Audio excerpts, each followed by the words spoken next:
menjadi imam seluruh umat Islam seluruh dunia.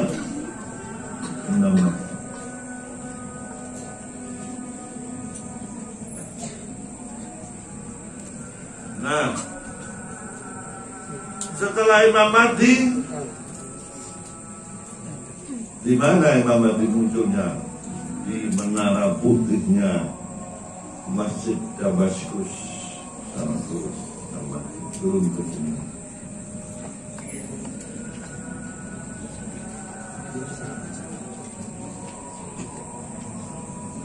Nah, kemudian dunia ditata menjadi baik oleh Imam Mahdi. Tidak lama kemudian munculnya Dajjal.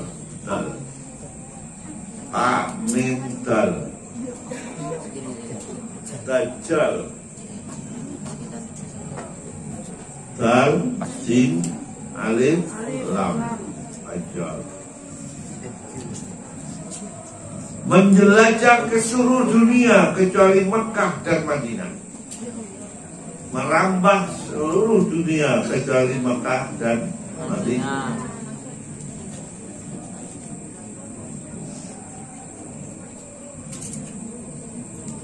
Ciri-cirinya Dajjal, matanya buta sebelah. Matanya buta sebelah.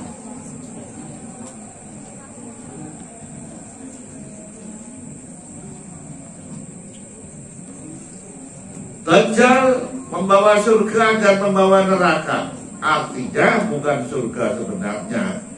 Yang ikut Dajjal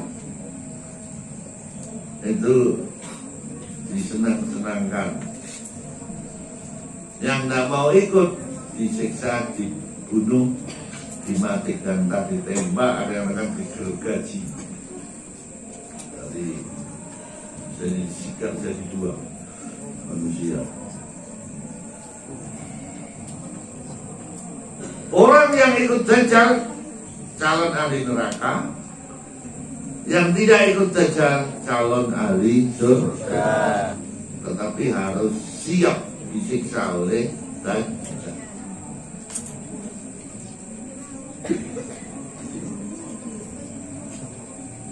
Nah, Dajjal membawa kesenangan manusia. Kalau senangannya uang, kasih uang, tidak berangkat saja. Mas, jadi kasih mas. Senanganmu apa? Membawa kekayaan banyak.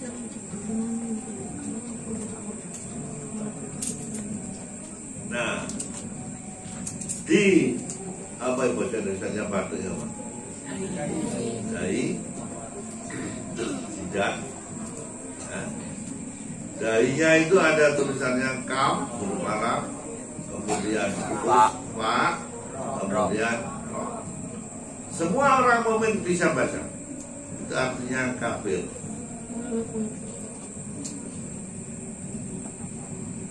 Jadi raja kafir akhir zaman. Sebelumnya baik, Imam Mahdi dirusak lagi oleh kekuatan yang namanya Dajjal. Yang di Mekah Madinah Dajjal tidak bisa masuk, dijaga oleh malaikat. Nah, kalau di Mekah Madinah ada orang tidak Islam, dia pasti tidak tahan, pasti keluar dari Mekah maupun Madinah.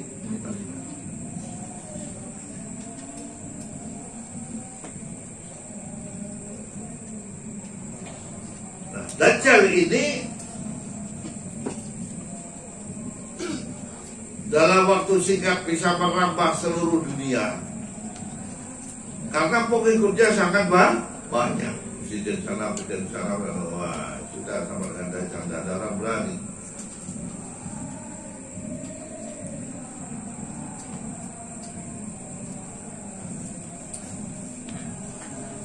Nah, akhirnya muncullah yang namanya Nabi Isa alaihi salam. Turunkan Nabi Isa oleh Allah. Nah, Nabi Isa turun, orang diajak baik semua menjadi pasukannya Nabi Isa. Akhirnya perang antara Nabi Isa dengan Dajjal. Disitulah Dajjal mati. tinggal Nabi Isa dan umat Islam.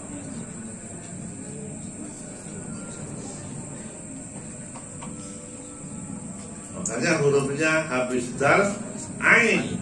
Ain adalah Isa. Ta di bawahnya apa? Dal. Dia mim di bawahnya mim. Dal di bawahnya dal adalah ain. Nah, betul Nabi Isa. Kemudian di bawah ain ya. Ain itu. Ya. Yaitu munculnya binatang yang namanya Dabah, Ya'juj, Ma'juj. Ya, itu singkatan dari Ya'juj. Sekarang masih dibelenggu oleh Raja Dzulkarnain di daerah timur tempatnya. Tidak bisa masuk ke dunia kita karena ditahan oleh pagar dam, cor-coran besi. Berkandang oleh Dzulkarnain. Raja Islam yang bisa menguasai dunia itu nomor 1 Nabi Sulaiman, nomor 2 Dzulkarnain. Di mana itu? Di Iskandaria atau Mesir.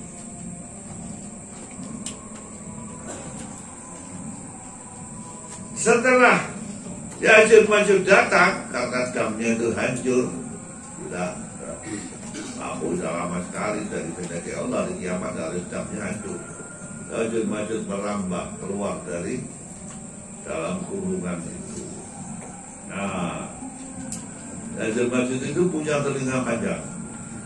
Kalau tidur yang satu buat lemeng, rosone, yang satu buat kemul. Nah, ini telinganya Ya'juj Ma'juj.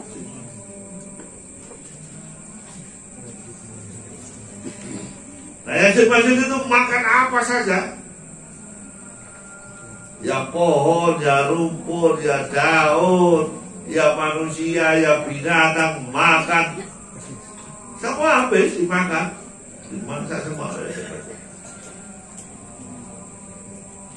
Tinggal orang-orang yang sembunyi di dalam gua.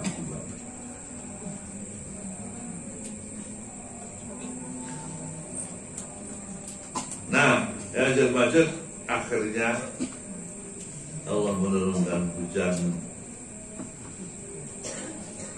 sehingga semua Ya'juj Ma'juj mati.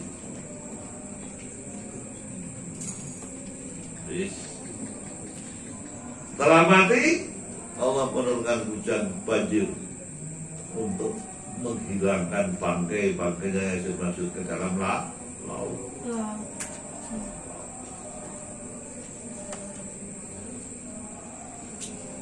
Setelah Ya'juj Ma'juj tinggal Roh. Roh itu Rabbul Quran, hilangnya Al-Quran, yang ditulis maupun yang dihafal oleh manusia, hilang semua. Roh artinya Rabbul Quran, hilangnya Al-Quran. Jadi yang tertulis di mushaf-mushaf ini hilang tulisannya, tinggal kertasnya aja putih. Yang dihafal juga sudah hilang. Sehingga di bumi tidak ada orang yang ingat Allah, menyebut Allah saja tidak ada.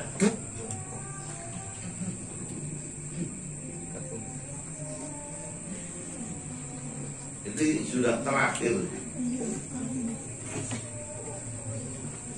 Kalau Quran sudah hilang, tinggal kira-kira unta itu hamil sampai lahir. Berapa bulan? 9 bulan atau sekitar 1 tahun. Itu sudah terjadi yang namanya hari kiamat.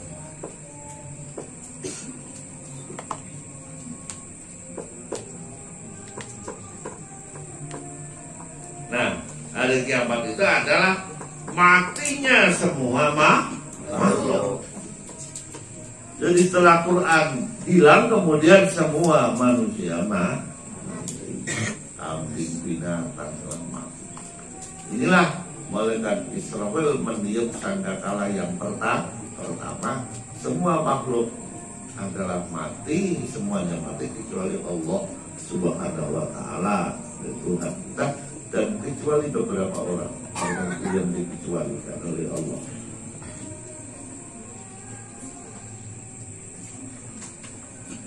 Nah, mati semua sudah. Wa yabqa wajhu rabbika dzul jalali wal ikram, tinggal Allah, dan Allah yang kekal. Kemudian malaikat Israfil ditugasi lagi untuk meniup sangkakala kedua. Wa nufiqa fi ukhra wa idza hum qiyamun yanzurun. Malaikat Israfil meniup sangkakala yang kedua. Setelah berapa tahun itu tidak ada makhluk hidup. Kemudian Allah perintah supaya malaikat Israfil hidupkan dulu, kemudian meniup sangkakala kedua. Wa idza hum qiyamun yanzurun, semua makhluk bangkit dari kuburnya masing-masing, hidup kembali. Itulah yang namanya hari ba'ats, hari kebangkitan makhluk, bangun dari kuburnya semua. Tidak membawa pakaian, semua bangun dengan keadaan telanjang.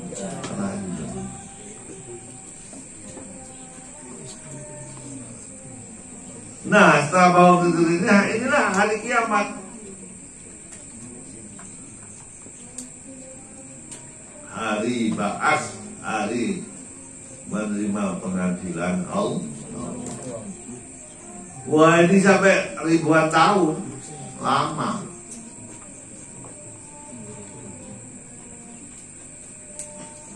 Hari ba'ats ini semua orang dibangkitkan kembali, dihidupkan kembali dari kuburnya masing-masing.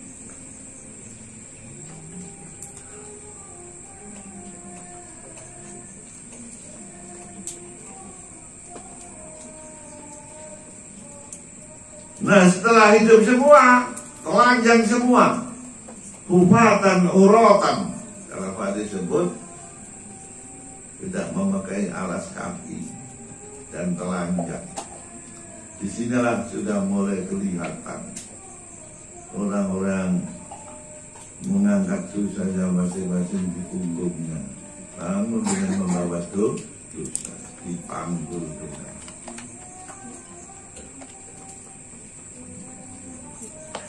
Di sini sudah tidak ada mata apa itu, sudah kelihatan amal-amal orang, membawa dosanya masing-masing yang punya dosa. Benar.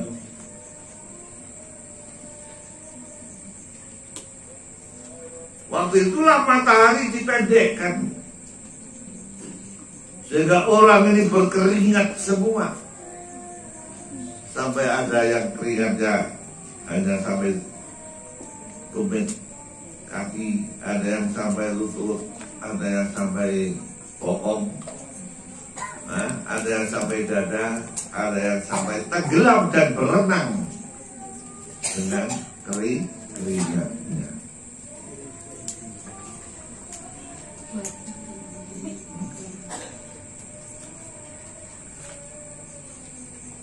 Disinilah manusia seluruh dunia mulai zaman Nabi Adam sampai zaman terakhir hari kiamat itu kumpul jadi satu. Itulah yang disebut padang mahsyar. Di mana posisinya? Sana di Palestina. Semua orang bangun dari kubur, kemudian digiring oleh api, yang menggiring itu api. Jadi orang terus menurut petunjuk digiring oleh api sampai berkumpul di padang mahsyar, yaitu tempatnya bumi mahsyar, yaitu Palestina, Baitul Maqdis itu.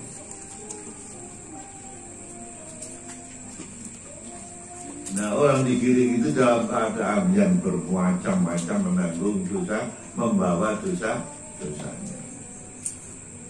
Dibawa dosa itu. Karena nanti itu ditimbang. Umurnya dengan dosanya itu banyak mana. Udah?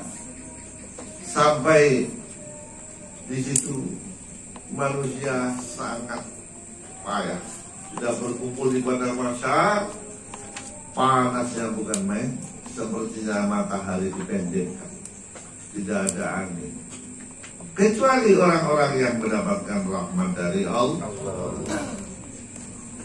Orang bangun dari kubur ini yang pertama siapa? Nabi Muhammad.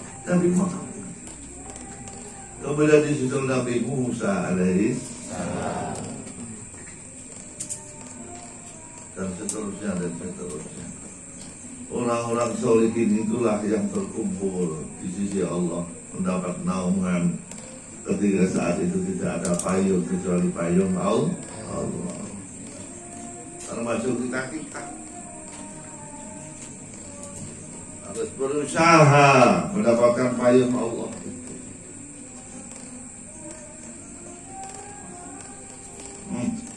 Panas payungan kan aku seger lebih es teh. Nah, apalagi siapa orang yang mendapat payung dari Allah? Ada orang tujuh golongan. Sab'atun yudhilluhum Allah tahta dhilli arsy. 7 orang ini yang dipayung oleh Allah dengan payung arsy Allah.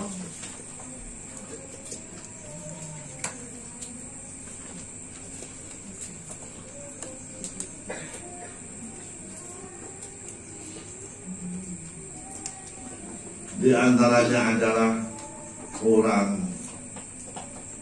ketika hidup di dunia saling akrab karena Allah. Seperti kamu ini di pondok akrab, tapi bukan akrab karena apa-apa, karena sama-sama menuntut ilmunya Allah. Nanti sudah pulang masih tetap ingat masing-masing memperjuangkan ilmu Allah. Itu diantaranya orang yang mendapat payung dari payung Allah.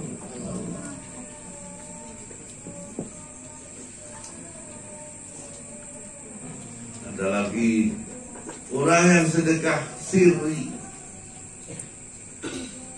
tidak ditampakkan sedekahnya. Aku sedekah sampai ini kan pondok, aku ngamal sampai ini kan masjid, saya ngamal sekarang bisa dari ditunjukkan. Jangan. Namanya sedekah tidak ada yang tahu kecuali dirinya yang menerima itu dan Gusti Allah.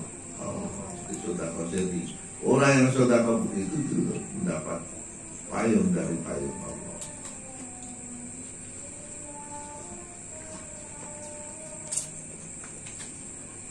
Di antaranya ada 7 macam, saya lupa masih ada. Di antaranya juga. Nah, setelah manusia ini sudah berkeringat kepanasan semua,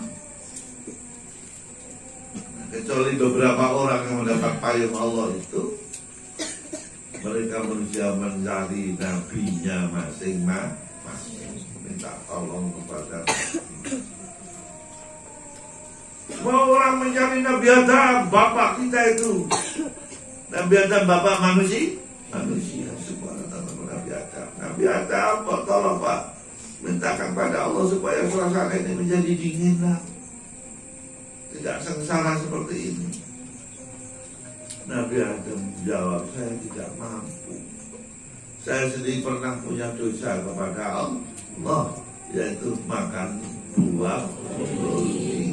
Ketika di surga saya sudah dilarang, tapi saya tergoda oleh setan karena saya makan buah roti. Saya tidak berani, saya tidak pernah makan.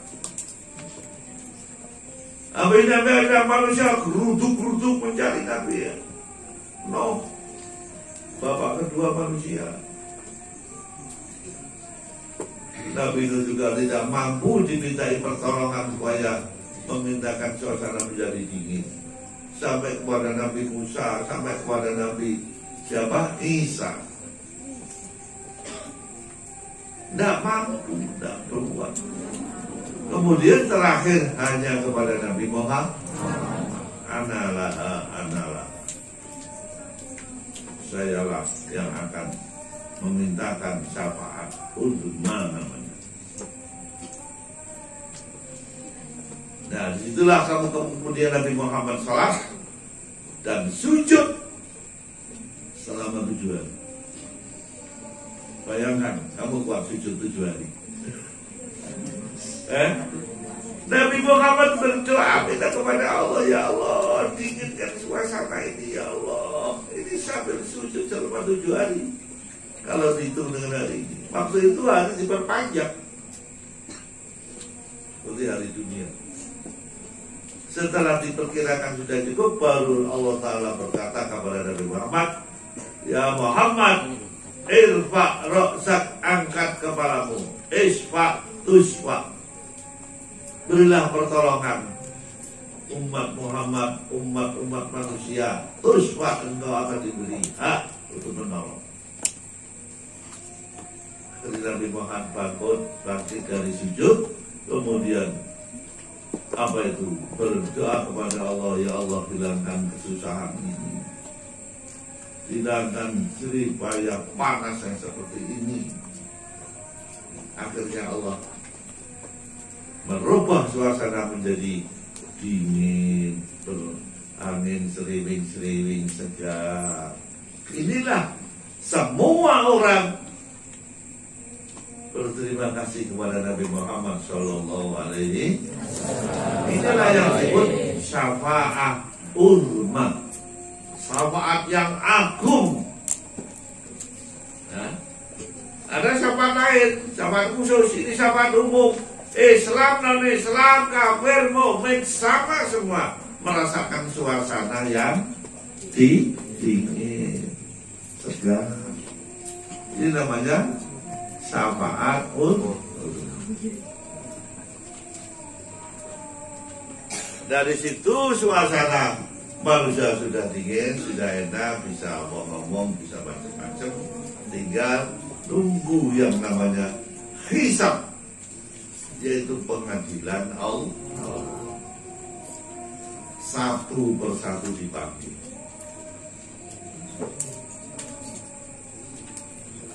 Dihisab. Ditanya, kamu saya beri umur 100 tahun untuk apa saja? Banyak ya Allah. Itu apa saja? Dihitung ketika umur saya mulai balik, umur sekian, saya sudah pernah kopik, saya sudah pernah nyuri telur, nyuri ayam, terus. Orang mari-mari, ya Allah, sebenarnya kiamat itu suwir ribuan tahun, bahkan mungkin ratusan ribuan tahun.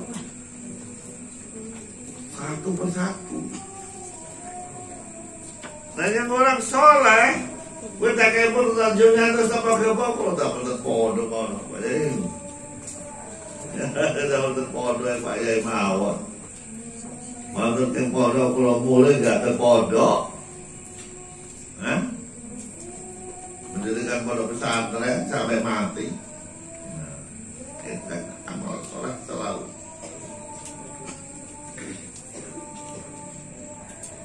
Nah ini, usaha ini mudah-mudahan bisa mendirikan pesantren di Kalimantan Utara. Ya.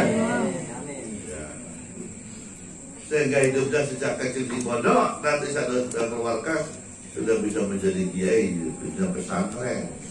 Nah, begitu. Tepat sekali masa kecil sudah dipondokkan.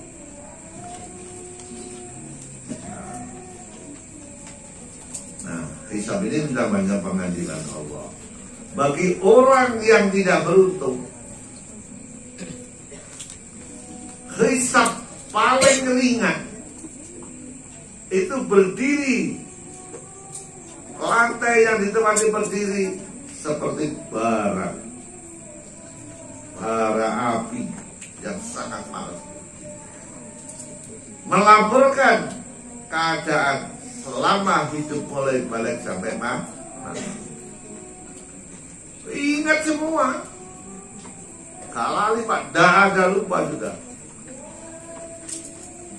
Karena apa?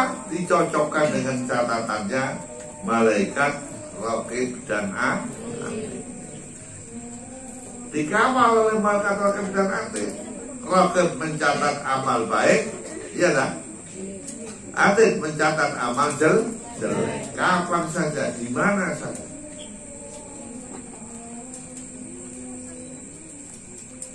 Direkam terus. Jadi lebih canggih daripada komputer, apalagi YouTube saja, Google, kalah dengan malaikat. Itu berlaku sepanjang hidup.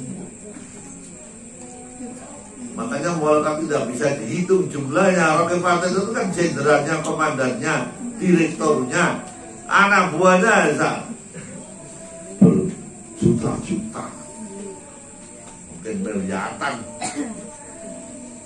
Karena setiap orang pasti dikawal oleh 1-2 orang petugas dari malaikat.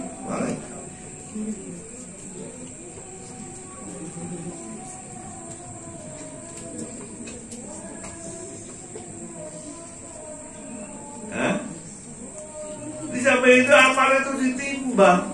Kalau sudah ditanya, sudah betul yang jelek sampai ini terus ditimbang amal.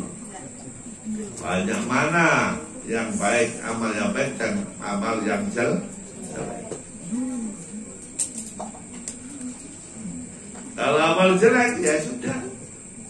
Ini catatannya, daftarnya diberikan oleh malaikat raqib dan atid, dan tidak bisa terima dengan tangan dua ini, apalagi yang terimanya pakai tangan kiri.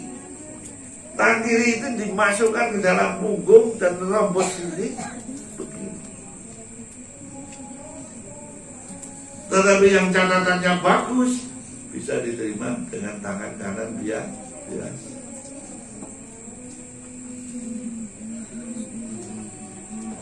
Ada catatan amal kita. Nabi Gusti Allah lali loh. Tidak akan. Kamu saja ingat semua amal.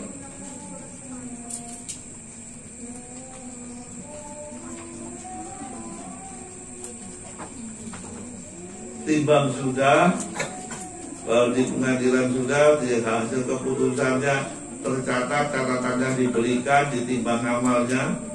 Mana pada yang bagus apa pada yang jelek? Kalau yang jelek jungling ke neraka, yang bagus jungling ke surga. Tapi belum masuk kita dengan di surga.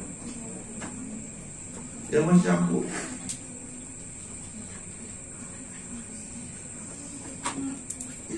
Kalau sudah selesai proses itu semua, wamtazul yauma ayyuhal mujrimun.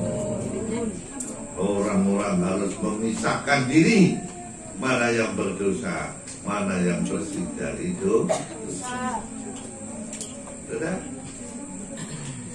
Yang bersih dari dosa langsung proses masuk surga melalui jembatan Shiratal Mustaqim.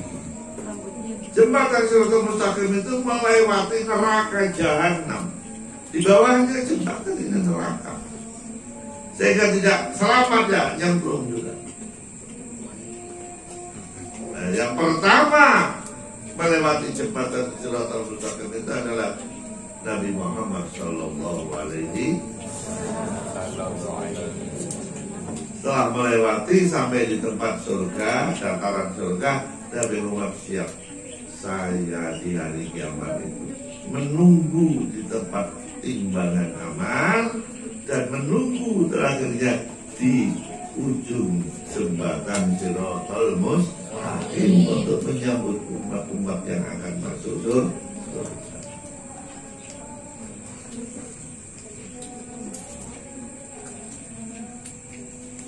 Nah, yang tidak bisa, yang tidak punya dosa bersih semua, ini yang masuk surga dulu.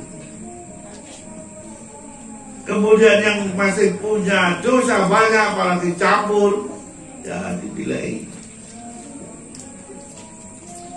diproses, daftar semua. Ini dosanya cuma 10%, hukuman nerakanya ya 10.000 tahun umpamanya. Oh iya, ada ukuran tahun 2 tahun kayak korupsi di Indonesia ini puluhan ribu sudah, jutaan tahun juga. Nah, data, kemudian melekat sudah terima datanya, masih membawa satu orang di bawah adalah melalui proses melewati jembatan Siratal Mustaqim, baru bunyi-bunyi nyemplung-plung.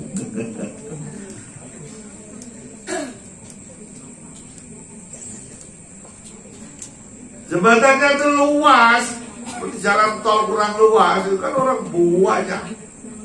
Ada yang cepat sekali, seperti angin, sudah sampai negara surga. Ada yang seperti kuda yang sangat cepat larinya. Sampai-sampai ada yang seperti orang pelaku biasa. Ada yang sampai ngesot, berjalan dengan bokongnya, itu namanya ngesot.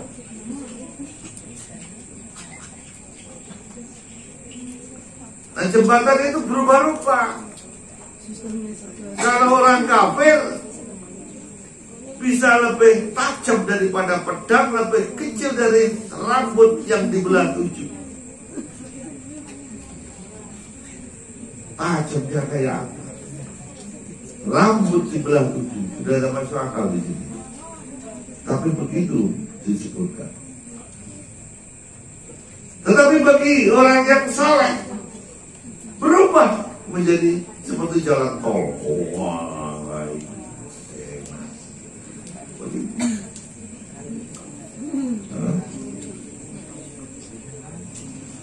sampai orang-orang sudah habis, sebagian sudah di surga, sebagian lagi semua sudah di neraka. Tutup sudah, neraka ditutup, surga ditutup. Disitulah kemudian langgeng selama-lama, kecuali orang yang mendapat syafaat pertolongan. Jadi karena pernah berjasa besar dalam Islam, dia punya dosa, akhirnya diberi syafaat oleh Rasulullah Sallallahu Alaihi Wasallam. Jadi seperti siapa namanya Hamzah, sahabat-sahabat Nabi yang pernah hidup pada masa jahili, ya, tetapi punya jasa besar ketika sudah masuk Islam, menjadi orang hebat di dalam Islam. Itu bisa diampuni, bisa patuh oleh kami.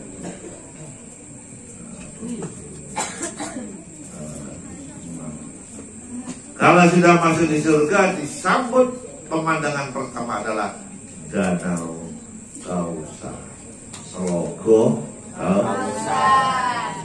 Di situ di tepi danau ada gelas-gelas sebanyak bintang-bintang di langit untuk mengambil air, kemudian diminum. Kalau sudah minum itu tidak akan haus selama-lama. Itu penyambutan pertama. Setelah itu di dalam surga banyak yang namanya surga yang airnya seperti madu, airnya seperti arak, tetapi tidak memabukkan seperti arak di dunia. Ada danau yang seperti airnya seperti susu. Kamu sedang minum susu, kamu nanti di surga tidak hanya minum dengan seluruh bluro, seluruh sungai susu. Tak ada semua. Dan begitu, bukan lautan tapi kolam susu. Itu di surga. Itu di surga. Dikayalkan sekarang.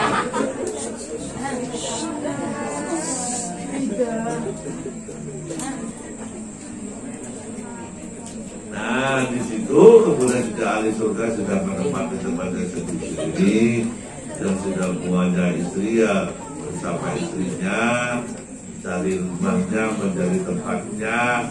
Kalau belum punya istri, punya suami ya pacaran di situ, kawin di situ, sudah bebas, tidak ada dosa.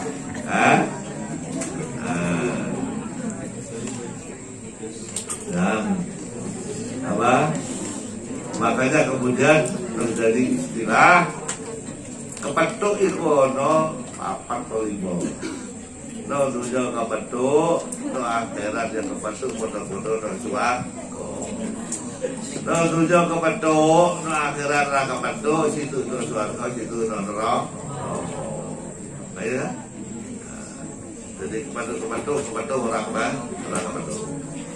No dunya ora kepethuk, no akhirat yo ora kepethuk, ora kenal dunya kepethuk. Akhirat yo ora ero. Ora sing ketepethuk no akhirat to, no dunyane sadare ora tau kenal. Tapi no akhirat kok kepethuk. Lah ini sudah.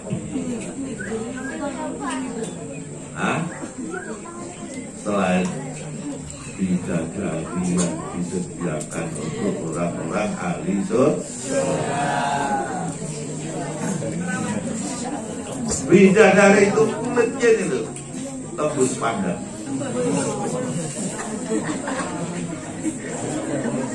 Kalau minum air itu kelihatan saking putih, saking wayu.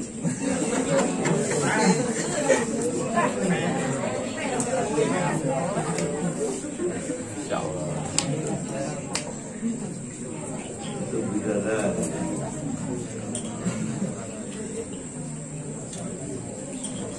Di surga juga ada anak-anak kecil yang meninggal masih kecil. Jadi anak-anak yang diabadikan, wildanun mukhalladun. Melihat anak-anak kecil seperti melihat apa?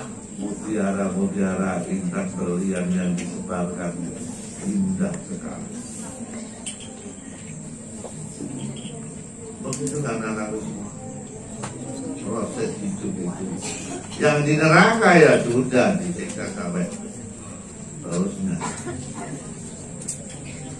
Yang membunuh orang atau yang bunuh diri ya dia membunuh dirinya, disiksanya di neraka.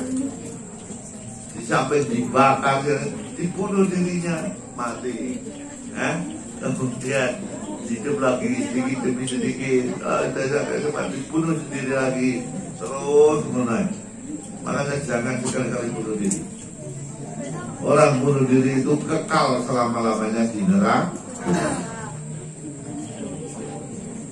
Al-Quran sudah menyebutkan wala taqtulu anfusakum. Dan engkau jangan membunuh dirimu sendiri.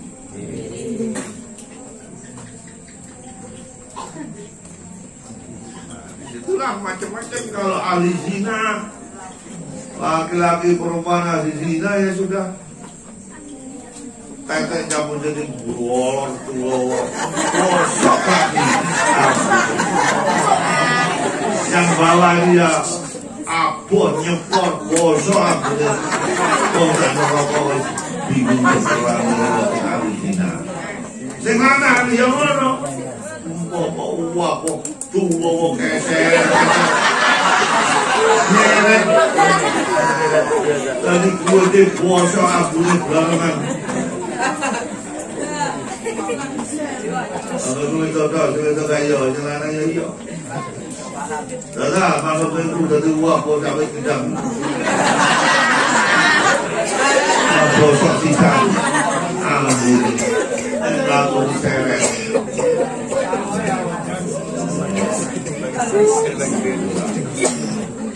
Makanya jangan sekali-kali berbuat. Itu sudah siksanya sangat berat.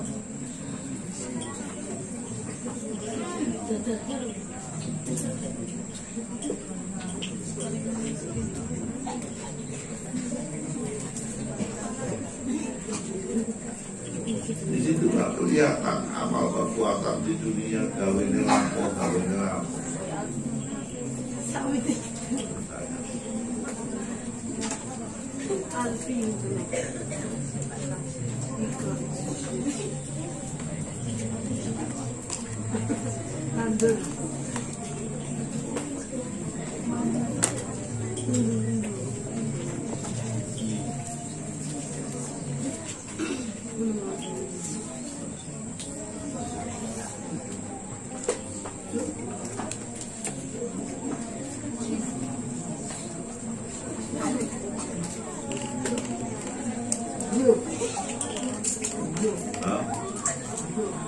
Inilah pembukaan saya ngaji di semester kedua. Ya, minggu genap ya. Kita kapan? Ini sudah Maret, April, Mei sudah puasa.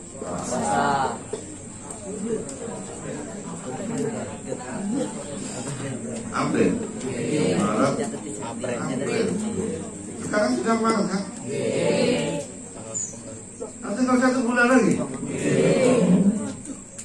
Waduh, puasa aduh, alhamdulillah.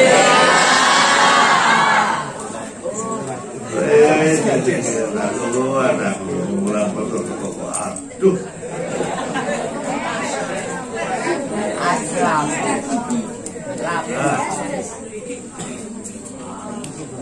Kita harus bersyukur ke bulan puasa, kita bisa mendapatkan ampunan dari Allah atas semua dosa kita. Kita ini poso sebenarnya pokoknya poso, dosa itu sepuluh diri Allah. Dosa itu sudah diampuni oleh Allah dengan puasa. Jadi alhamdulillah jadi poso ngobong dosa. Ramadan itu maknanya membakar. Mulane Ramadan dulu membakar tuh